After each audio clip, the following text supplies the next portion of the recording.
Hello दोस्तों, मैं रजनी बंसल एक बार फिर से आपका स्वागत करती हूँ आपके अपने यूट्यूब चैनल लर्निंग 24/7 पर। दोस्तों, आज हम रोड सेफ्टी अवेयरनेस के अंतर्गत दो टॉपिक डिस्कस करने वाले हैं। पहला है इम्पोर्टेंस ऑफ ट्रैफिक रूल्स और दूसरा है authority to implement traffic rules. तो आइए चलते हैं अपने फर्स्ट टॉपिक पर, जो कि है ट्रैफिक रूल्स का महत्व।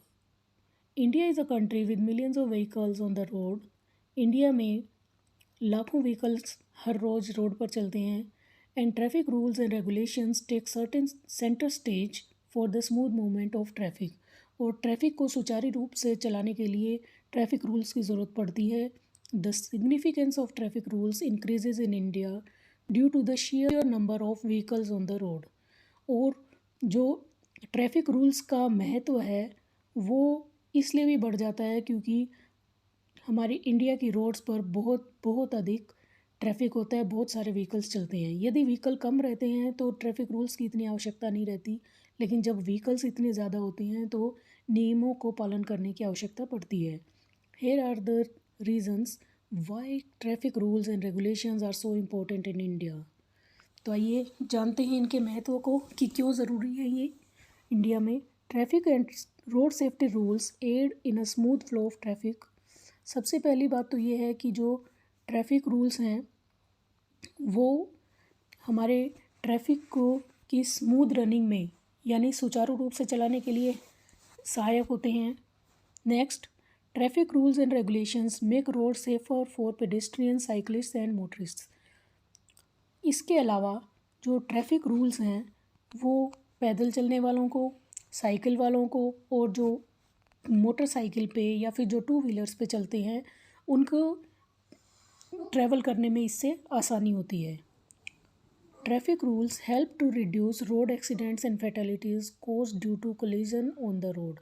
और ट्रैफिक रूल्स हमारे रोड पर एक्सीडेंट्स को कम करते हैं और जो रोड पर आपस में व्हीकल्स के टकराने से जो फैटेलिटीज़ यानी जानलेवा एक्सीडेंट्स होते हैं उनको भी कम कर देते हैं। दोस्तों, इसका मतलब ये है कि यदि ट्रैफिक रूल्स ना हो तो बहुत अधिक फैटेलिटीज़ यानी जो जानलेवा एक्सीडेंट्स हैं जो जिनके घातक परिणाम हो सकते हैं, ऐसे एक्सीडेंट्स की मात्रा काफ़ी अधिक बढ़ जाएगी। Next, it encourages road users to be disciplined while driving और वॉकिंग ऑन द रोड। दूसरा ये है कि यह जो लोग रोड के ऊपर चलते हैं या फिर जो ड्राइव कर रहे हैं उनको डिसिप्लिन बनाने में भी मदद करती है। यदि आप नियमों का पालन करते हैं तो आप डिसिप्लिन बनते हैं, एक दायरे में बन जाते हैं आप कि हाँ हमें यहीं से जाना है, यहीं से टर्न लेना है और यहीं से ही दूसरे लोगों को रास्ता देना है। Traffic rules curb illegal activities such as racing on the road. और जो ट्रैफिक रूल्स हैं वो इलीगल एक्टिविटीज़ यानी जो एक्टिविटीज़ नहीं होनी चाहिए, कानून द्वारा बाधित हैं, उनको होने के लिए भी रोकती है, जैसे कि रेसिंग। यदि ट्रैफिक रूल्स ना हो तो लोग रोड पर आपस में रेस लगाने लगेंगे कि हाँ किसी को ओवरटेक नहीं करने देंगे, जिससे जो एक्सीडेंट्स हैं उनकी मात्रा काफ़ी बढ़ जाएगी, दुर्घटनाओं की। Traffic rules aid in checking and mitigating unauthorized use और misuse of vehicles on the road.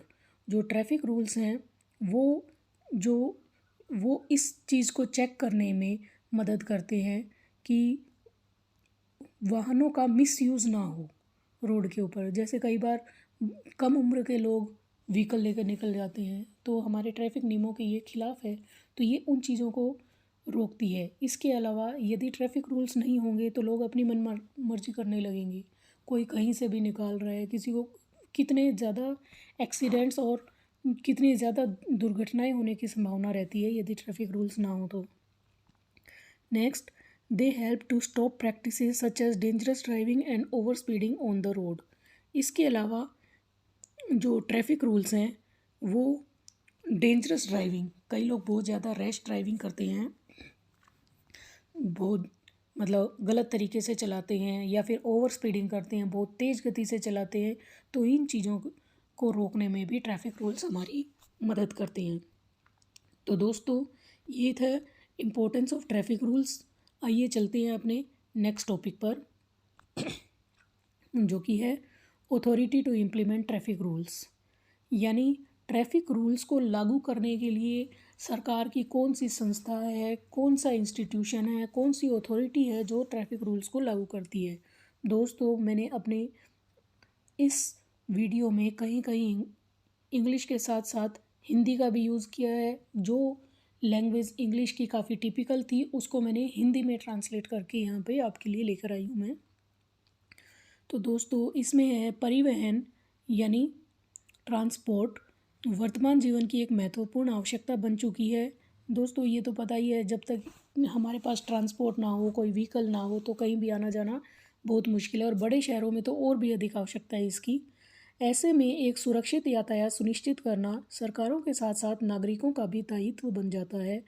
इसी उद्देश्य के लिए सड़क परिवहन एवं राजमार्ग मंत्रालय द्वारा भारत में यातायात नियमों के लिए ट्रैफिक रूल्स बनाए गए हैं। तो दोस्तों, ये इस लाइन में आपके ये आंसर है इस बात का कि कौन सी अथॉरिटी है जो ट्रैफिक रूल्स को इम्प्लीमेंट करती है। इम्प्लीमेंट करना यानी लागू करना, तो सड़क परिवहन एवं राजमार्ग मंत्रालय ही authority to implement traffic rules है। यातायात नियमों के लिए द मोटर व्हीकल एक्ट 1988 पारित किया गया, जिसे 1 जुलाई 1989 से लागू किया गया है। तो दोस्तों, सबसे पहले 1988 में द मोटर व्हीकल एक्ट पास किया गया था, और उसके बाद इसे 1 जुलाई 1989 से इसे लागू कर दिया गया है। आइए देखते हैं आगे कि कौन कौन से एक्ट अभी तक आए हैं मोटर व्हीकल एक्ट सो फार। मोटर व्हीकल एक्ट 1914 यानी मोटर यान अधिनियम 1914, सबसे पहले 1914 में बना था, अंग्रेज़ों के ज़माने में जब ब्रिटिशर्स रूल करते थे इंडिया को। उसके बाद मोटर व्हीकल एक्ट 1934, इसमें संशोधन हुआ और कुछ और नए नियम लागू किए गए, और उनको मिला के 1934 में फिर से एक मोटर व्हीकल एक्ट बना। नेक्स्ट बना मोटर व्हीकल एक्ट 1988 हमारी आज़ादी के बाद, और फिर मोटर व्हीकल्स अमेंडमेंट एक्ट 2019, यानी जो 1988 का मोटर यान अधिनियम था उसी में उन्होंने संशोधन करके एक और मोटर यान अधिनियम बनाया, और वो बनाया 2019 जो अभी तक लागू है। आइए देखते हैं कि मोटर व्हीकल एक्ट क्या होता है। मोटर वाहन अधिनियम 1988 भारत में संसद द्वारा पारित एक अधिनियम है जिसे केंद्रीय मोटर वाहन अधिनियम भी कहते हैं। इसे दोस्तों सेंट्रल मोटर व्हीकल एक्ट भी कहेंगे, जो सड़क परिवहन वाहनों के सभी पहलुओं को नियंत्रित करता है। मोटर वाहन अधिनियम में ड्राइवर कंडक्टरों के लाइसेंस, मोटर वाहनों के पंजीकरण यानी रजिस्ट्रेशन, परमिट के माध्यम से मोटर वाहनों पर नियंत्रण, राज्य परिवहन उपक्रमों से संबंधित विशेष प्रावधान, यातायात विनियमन मतलब यातायात सुचारू रूप से चल सके इधर से उधर, बीमा, देयता, अपराध और दंड आदि के बारे में विधायी प्रावधान दिए गए हैं। यह कानून संपूर्ण भारत पर लागू होता है। तो जो मोटर व्हीकल एक्ट है 1988, उसका बाद में संशोधन करके 2019 में बनाया गया, और ये मोटर व्हीकल एक्ट सभी पर यानी संपूर्ण भारत के सभी नागरिकों पर लागू होता है। और दोस्तों, इसमें मोटर व्हीकल एक्ट है उसमें किस किस चीज़ की जानकारी दी गई है। इसमें ड्राइवरों के, कंडक्टरों के लाइसेंस के बिना कोई भी ड्राइव नहीं कर सकता है किसी भी व्हीकल को। मोटर वाहनों के पंजीकरण, उनका रजिस्ट्रेशन करना अनिवार्य है। उनका परमिट भी अनिवार्य है कि कौन सा व्हीकल किस स्टेट में किस जगह पर चलेगा। राज्य वाहन और जो स्टेट ट्रांसपोर्ट से संबंधित जितने भी प्रावधान हैं वो सब इसमें दिए गए हैं। और यातायात सुचारू रूप से चले, यातायात का इंश्योरेंस, हमारे जो व्हीकल्स के हैं इंश्योरेंस भी, और हमें क्या क्या चीज़ें मतलब देनी चाहिए उसमें, जैसे हमारी आरसी हो गई, देयता में क्या मतलब, जैसे आरसी हो गई, ड्राइविंग लाइसेंस हो गया, ये सारी चीज़ें जो पेपर्स, डॉक्यूमेंटेशन, देयता मतलब डॉक्यूमेंटेशन, और अपराध और दंड के बारे में, यदि कोई गलती करता है, ट्रैफिक रूल्स को तोड़ता है, तो वो कौन सा अपराध कर रहा है और उसके अनुसार कौन सा उसे दंड दिया जाना चाहिए, ये सब हमारे मोटर व्हीकल एक्ट में दिया गया है। आगे देखते हैं, the motor vehicle act 1988, the act came into force from 1 जुलाई 1989। तो दोस्तों, जो मोटर व्हीकल एक्ट 1988 बनाया गया था, वो उसे केम इनटू फोर्स यानी वो लागू कब से हुआ, 1 जुलाई 1989 से। It replaced motor vehicle act 1939 which earlier replaced the first such enactment motor vehicle act 1914। तो दोस्तों, सबसे पहले मोटर व्हीकल एक्ट 1914 बनाया गया था, जिसके बाद 1939 बनाया गया मोटर व्हीकल एक्ट 1939, और उसके बाद मोटर व्हीकल एक्ट 1988 बनाया गया, और लास्ट में उसी में संशोधन करके 2019 बनाया गया। आइए अब आगे देखते हैं, there are 5 amendments since motor vehicle act 1988। तो 88 में जो बना था, आज थोड़ा गला ख़राब है तो जो 1988 में मोटर व्हीकल एक्ट बना था, उसमें 5 बार संशोधन हो चुके हैं। कौन कौन से हुए हैं? मोटर व्हीकल अमेंडमेंट एक्ट 1994, सबसे पहला संशोधन 1994 में हुआ। उसके बाद मोटर व्हीकल अमेंडमेंट एक्ट 2000 में हुआ। मोटर व्हीकल अमेंडमेंट एक्ट 2001, फिर 2001 में 2001 में दोबारा उसमें संशोधन किया गया। मोटर व्हीकल अमेंडमेंट एक्ट 2015, 2015 में फिर से संशोधन, और लास्ट में मोटर व्हीकल अमेंडमेंट एक्ट 2019, जो कि 1 सितंबर 2019 से लागू हो चुका है और आज तक जारी है। Motor vehicle act 1988। तो दोस्तों, जो हमारा 1988 मोटर व्हीकल एक्ट है, हम इसके बारे में पढ़ेंगे, क्योंकि उससे पहले वाले जो एक्ट थे, मोटर व्हीकल एक्ट्स थे, वो सब अंग्रेज़ों के, ब्रिटिशर्स ने अपनी सुविधा के अनुसार उस हिसाब से बनाए थे। हमारा जो मोटर व्हीकल एक्ट जो बना था, जिस पे आपके क्वेश्चंस आने की संभावनाएं हैं, वो है मोटर व्हीकल एक्ट 1988। इसमें दोस्तों टोटल 14 चैप्टर्स हैं, 217 धाराएं हैं, 2 शेड्यूल बने हैं, और ये 14 अक्टूबर 1988 को बना था और 1 जुलाई 1989 को लागू हुआ था। इस कानून के अनुसार कुछ महत्वपूर्ण यातायात नियम, हालांकि हमने कल यातायात नियम पढ़ लिए हैं, लेकिन आज हम फिर से थोड़ा सा और देख लेते हैं कि 1988 में क्या नियम थे। जो हमने कल पढ़े थे ट्रैफिक रूल्स, वो आज के नियम हैं, और ये 1988 के नियम बता रहे हैं। धारा 3, ड्राइविंग लाइसेंस अनिवार्य है। ड्राइविंग लाइसेंस सभी के लिए अनिवार्य रहेगा। कोई भी बिना ड्राइविंग लाइसेंस के कोई भी गाड़ी या 2 व्हीलर ड्राइव नहीं कर सकता। धारा 4 में क्या दिया गया है, किसी को वाहन चलाने के लिए आयु सीमा 18 वर्ष से कम आयु के किसी भी व्यक्ति को किसी सार्वजनिक स्थान पर मोटर वाहन चलाने से प्रतिबंधित करती है। तो 18 साल से कम उम्र का कोई भी व्यक्ति मोटर वाहन नहीं चलाएगा। हालांकि अभी तो 16 ईयर कर दिया गया है उसको, लेकिन वो अब किया गया है। 1988 में यह आयु सीमा 18 वर्ष थी। धारा 5, कोई भी मालिक या मोटर वाहन का प्रभारी व्यक्ति किसी ऐसे व्यक्ति को वाहन चलाने के लिए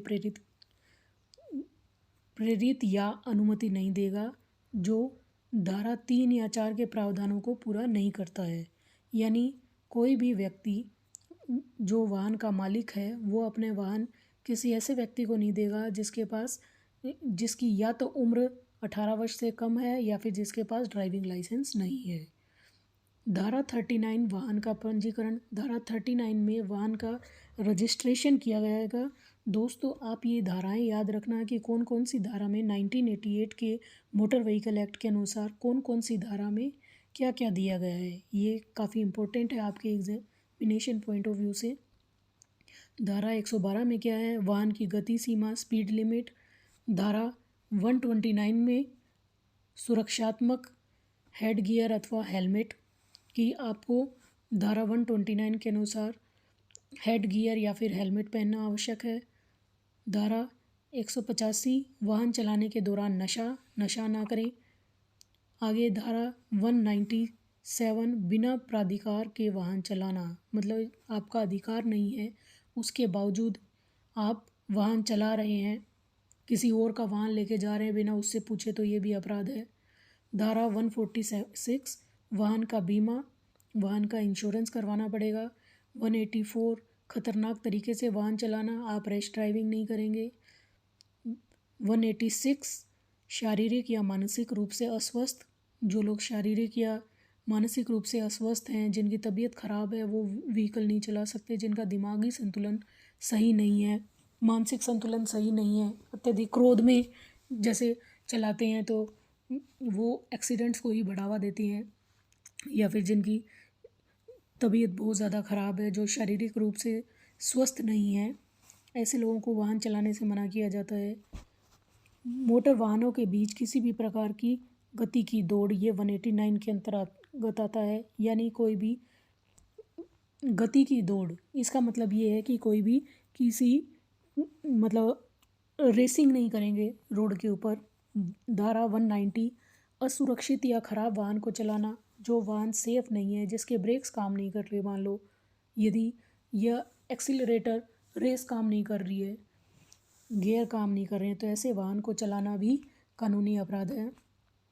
194 ए के अंतर्गत अधिक यात्रियों को ले जाना, जैसे टू व्हीलर है तो टू व्हीलर पे 2 से ज़्यादा व्यक्तियों को बैठना। जो 9 सीटर कोई गाड़ी है तो उसमें 9 से अधिक व्यक्तियों को बैठना। धारा 194 बी सेफ्टी बेल्ट का इस्तेमाल, आप सेफ्टी बेल्ट यदि 4 व्हीलर में है तो सेफ्टी बेल्ट का इस्तेमाल करना अनिवार्य है। 194 ई के तहत आपातकालीन वाहन को प्राथमिकता। अब आपातकालीन वाहन कौन से होते हैं? जैसे मान लीजिए कोई एम्बुलेंस जा रही है तो वो आपातकालीन वाहन है, इमरजेंसी व्हीकल है। या फिर कोई भी ऐसा व्हीकल जैसे दमकल हो गया। दमकल का मतलब है कि जो फायर फाइटर्स वाली गाड़ी होती है वो, ये सारी चीज़ें, इनको हमें प्राथमिकता देनी पड़ेगी, क्योंकि जो आग बुझाने जाएगा वो तो उसको पहले निकलना आवश्यक है, फायर ब्रिगेड को। नेक्स्ट इस धारा 201 यातायात बाधित करना। आप ऐसा नहीं कर सकते कि आपने गाड़ी रोड के बीच में खड़ी करके, रोड के बीच में पार्क करके आप चले जाएं। आपने ट्रैफिक को बाधित कर दिया, आप लड़ाई झगड़ा करने लग गए उसके ऊपर ही, रोड के ऊपर, इससे ट्रैफिक बाधित होता है। आपने कोई ऐसी गाड़ी, कोई ऐसी चीज़ लाके रख दी रोड के बीच में जिससे लोगों को परेशानी हो रही है, ट्रैफिक को चलने में परेशानी हो रही है, तो वो भी कानूनी अपराध है। धारा 119 यातायात चिन्हों का पालन। यातायात चिन्हों का पालन, जो ट्रैफिक साइंस हैं, जो रेड लाइट हैं, वो उनका पालन करना आवश्यक है। तो दोस्तों आइए आगे देखते हैं कि कौन सी जो गति सीमा है वाहनों की वो क्या होनी चाहिए, किस स्पीड, किस गाड़ी की गति सीमा कितनी होनी चाहिए। अब मोटर वाहनों के वर्ग, मतलब क्लासेस ऑफ मोटर व्हीकल्स की, कौन से व्हीकल की क्या गति सीमा होनी चाहिए। Motor vehicles used for carriage of passengers comprising 9 और more seats in addition to the driver seat. अब जो कई गाड़ियाँ ऐसी होती हैं जिसमें 9 पैसेंजर्स का ही जाने का प्रावधान होता है। 9 सीटर जो गाड़ियाँ होती हैं और उनमें ड्राइवर को मिला के 9 सीटर होती हैं वो, तो उनमें जो स्पीड लिमिट है वो 80 किलोमीटर पर आवर है। ड्राइवर की सीट के अलावा अधिकतम 8 यात्रियों को ले जाने में प्रयुक्त मोटर वाहन। अब ये जो ऊपर वाला जो था, ड्राइवर सीट के अलावा 9 या अधिक यात्रियों को, यानी वो 10 सीटर या फिर 10 से अधिक जो बसेस वगैरह हो गई, ये उनकी बात थी। अब जो 9 सीटर गाड़ियाँ होती हैं, जैसे जो टोयोटा वाली जो गाड़ियाँ, जो फॉर्च्यूनर है वो 9 सीटर है, तो इसकी speed limit 100 kilometre per hour है। माल ले जाने में प्रयुक्त मोटर वाहन, जो कैरिज ऑफ गुड्स वाले, जो माल, जो ट्रांसपोर्ट में ज़्यादातर ये व्हीकल्स यूज़ किए जाते हैं, तो ये वाहन, इनकी speed limit 80 kilometre per hour होनी चाहिए। जो क्वाड्री साइकिल हैं उनकी स्पीड लिमिट है 70। जो क्वाड्री साइकिल का मतलब है कि जो चौपहिया वाहन है, जो 4 पहियों पर चलते हैं, तिपहिया 3 व्हील्ड व्हीकल्स, जैसे ऑटो हो गया, टेम्पो हो गया, तो इनका हो गया 60 किलोमीटर पर आवर। और जो मोटरसाइकिल्स हैं या फिर जो स्कूटी हैं, जो भी टू व्हीलर्स हैं, उनकी स्पीड लिमिट 80 दी गई है। तो दोस्तों आज के लिए इतना ही। मैं उम्मीद करती हूँ आपको मेरा ये वीडियो पसंद आया होगा। आप दोस्तों मेरे इस वीडियो को प्लीज़ लाइक करें, इसे सब्सक्राइब करें मेरे चैनल को, और आप अपने कमेंट सेक्शन में लिखकर बताएं कि आपको मेरा ये वीडियो कैसा लगा। Thanks for watching. Bye bye.